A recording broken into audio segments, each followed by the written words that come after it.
ماہنامہ سلطان الفقر کا شائع کردہ مضمون خوابوں کی اقسام، جسے تحریر کیا ہے سلطان محمد احسن علی سروری قادری صاحب نے۔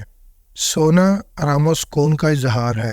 جب انسان دن بھر کی محنت و مشقت سے تھک جاتا ہے تو رات کو آرام و سکون کی خاطر سو جاتا ہے۔ تب اس کا مثالی جسم اس کے نفسانی جسم سے الگ ہو کر عالم ملکوت کی سیر کرتا ہے۔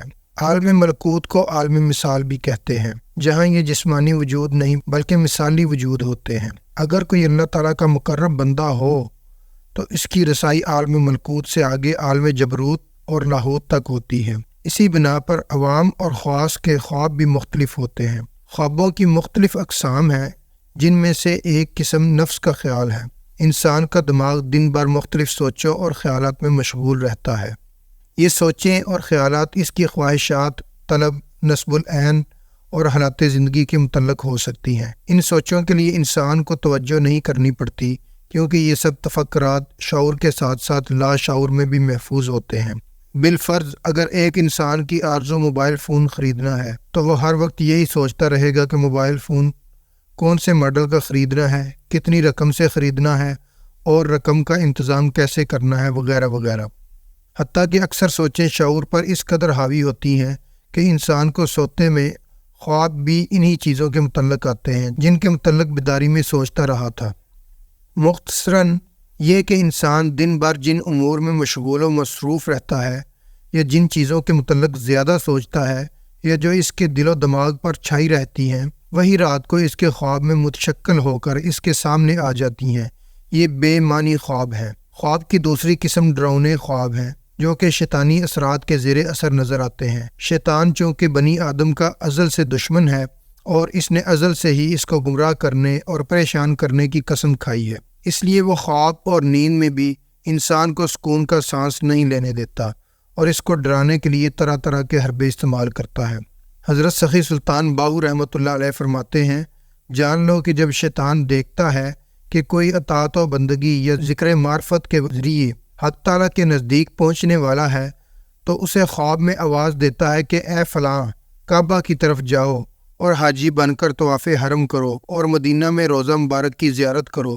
جو حج پر جاتا ہے اور حاجی بن کر حرم کعبہ کا طواف اور روضہ مبارک کی زیارت کرتا ہے، وہاں بھی ابلیس لعین اس کے خواب میں آ کر کہتا ہے، اے فلاں، تجھے اجازت ہے کہ ہندوستان یا کسی دوسرے ملک میں فلاں مقام پر فلاں فقیر سے تعلیم و تلقین حاصل کر کہ تیرا نصیب اس کے پاس ہے۔ در حقیقت وہ فقیر شیطان کا تابع اور پریشان حال ہوتا ہے۔ اسے بھی شیطان کہتا ہے کہ فلاں شخص تیرے پاس آئے گا، اسے گمراہی کی تعلیم و تلقین کرو اور عبادت و معرفت سے دور کر کے شراب نوشی میں مبتلا کر دو۔ ان پریشان خوابوں یا شیطانی خوابوں سے بعض انسان خوفزدہ ہو جاتے ہیں یا وہم و خطرات میں مبتلا ہو کر پریشان رہنے لگتے ہیں۔ ایسے خواب بے مقصد اور ناقابل تعبیر ہوتے ہیں اور انہیں کسی سے بیان نہیں کرنا چاہیے۔ ایسے ہی خوابوں کے متعلق حدیث مبارکہ ہے۔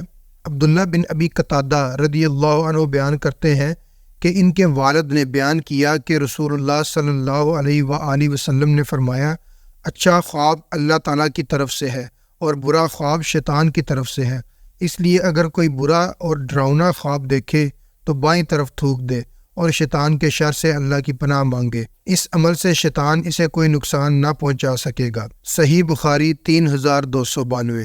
خواب کی تیسری قسم وہ ہے جس میں انسان کو اللہ تعالیٰ کی طرف سے بشارتیں ہوتی ہیں یا آئندہ وقوع پذیر ہونے والے واقعات کے متعلق اشارے ملتے ہیں، یا انسان خواب میں خوشنما چیزیں، باغات یا جنت وغیرہ کو دیکھتا ہے جن سے وہ فرحت و خوشی محسوس کرتا ہے اور اس کے اندر امید و ولولہ جنم لیتا ہے اور وہ مزید تندہی سے اطاعت الہی میں مشغول ہو جاتا ہے۔ مزید یہ کہ خواص کو خواب میں اللہ تعالیٰ کے انوار و تجلیات کا مشاہدہ بھی حاصل ہوتا ہے۔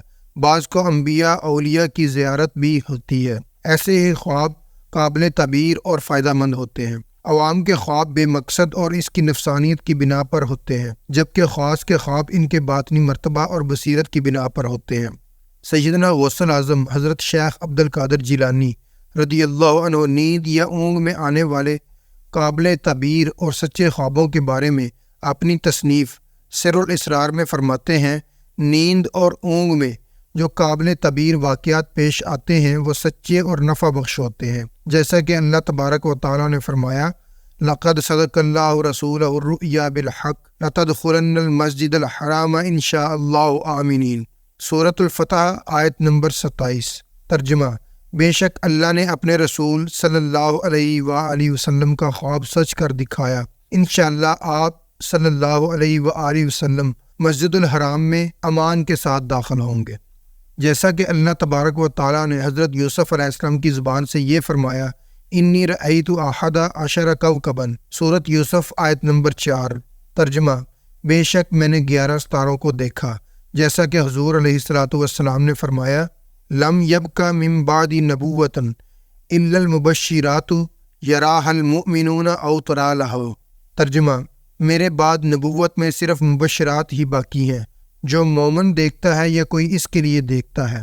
سیدنا غوث اعظم حضرت شیخ عبد القادر جیلانی رضی اللہ عنہ اپنی کتاب سر الاسرار میں خوابوں کی اقسام بیان کرتے ہوئے لکھتے ہیں پس جان لو کہ خواب 2 طرح کے ہوتے ہیں، آفاقی یا انفسی، اور ان میں سے ہر ایک کی 2 قسمیں ہیں۔ انفسی، یہ خواب یا تو اخلاق حمیدہ کے باعث ہوتے ہیں یا اخلاق ذمیمہ کے۔ اخلاق حمیدہ کے باعث آنے والے خواب میں جنت اور اس کی نعمتیں جیسے حوریں، محلات، غلمان اور سفید نورانی صحرا، اور جیسے سورج، چاند اور ستارے یا اس سے مشابہ دیگر چیزیں دیکھنا شامل ہے۔ ان سب کا تعلق صفت قلب سے ہے، اور وہ خواب جن میں حیوانات اور پرندوں کا گوشت کھایا ہو نفس مطمئنہ سے تعلق رکھتے ہیں، کیونکہ جنت میں نفس مطمئنہ کی روزی ان انواع میں سے ہوتی ہے۔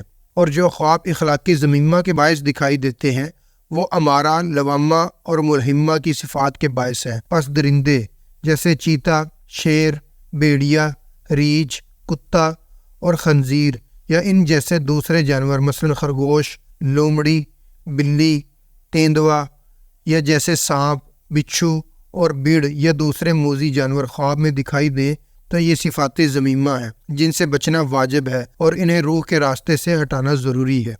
آفاقی خواب کی اول قسم مبشرات ہیں، اور دوسری قسم وہ جو خواب میں روح کے ساتھ بے ریش نوجوان سے خطاب کرے تو اس پر انوار الہیہ متجلی ہوں گے، کیونکہ تمام اہل جنت اسی مرد کی صورت میں ہیں، جیسا کہ حضور علیہ الصلوۃ والسلام نے فرمایا اہل الجنتی جردن مردن مکحولون، اہل جنت بے ریش، نو عمر اور سرمگی آنکھوں والے ہوں گے۔ حضور علیہ الصلوۃ والسلام نے مزید ارشاد فرمایا رأیت ربی علی صورتی شاب امرد، میں نے اپنے رب کو بے ریش نوجوان کی صورت میں دیکھا۔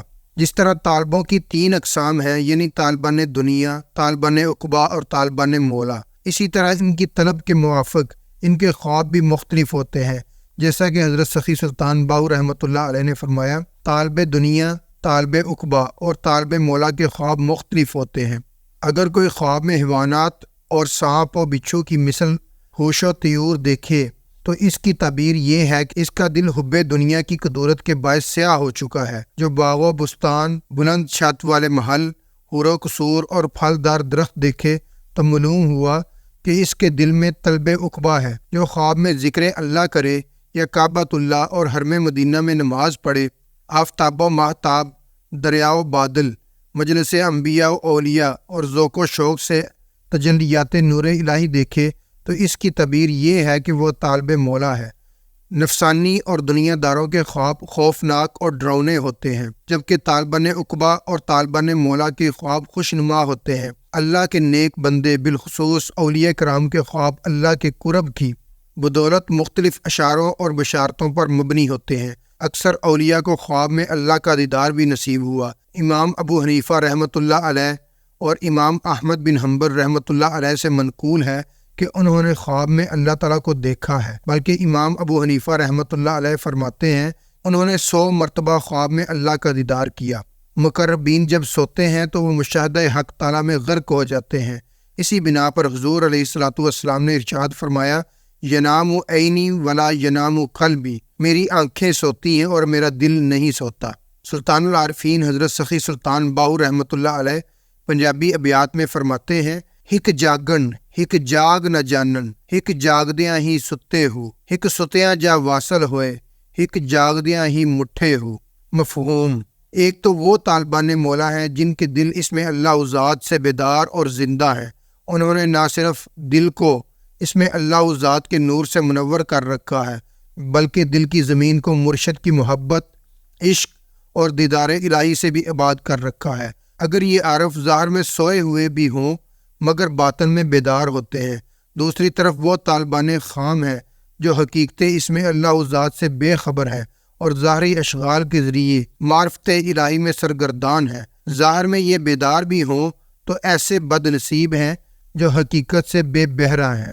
سیدنا غوث الاعظم حضرت شیخ عبد القادر جیلانی رضی اللہ عنہ سے اللہ تعالیٰ نے فرمایا، میرے پاس سو جا، عوام کی نیند کی طرح نہیں بلکہ تو نیند میں بھی میرا دیدار کرے گا۔ اس فرمان کا یہی مطلب ہے کہ سیدنا غوث الاعظم رضی اللہ عنہ کا سونا عوام کی طرح سونا نہیں ہوگا بلکہ انہیں اللہ کا دیدار حاصل ہوگا۔ محترم سامعین، اگر آپ بھی چاہتے ہیں کہ آپ کے خواب پریشان کن اور ڈرونے نہ ہوں، آپ کو بھی خواب میں اولیاء اللہ، حضور علیہ السلام اور اللہ تعالیٰ کا دیدار عطا ہو، تو یہ سب اس میں اللہ ذات کے ذکر اور تصور کی مشق سے ممکن ہے۔ اس میں اللہ ذات، جسے اس میں اعظم بھی کہتے ہیں، اس کا فیض سلسلہ سروری قادری کے موجودہ شیخ کامل سلطان العاشقین حضرت سخی سلطان محمد نجیب الرحمن مدظ اللہ الاقدس نے ہر کسی کے لیے بلا تفریق عام فرما دیا ہے۔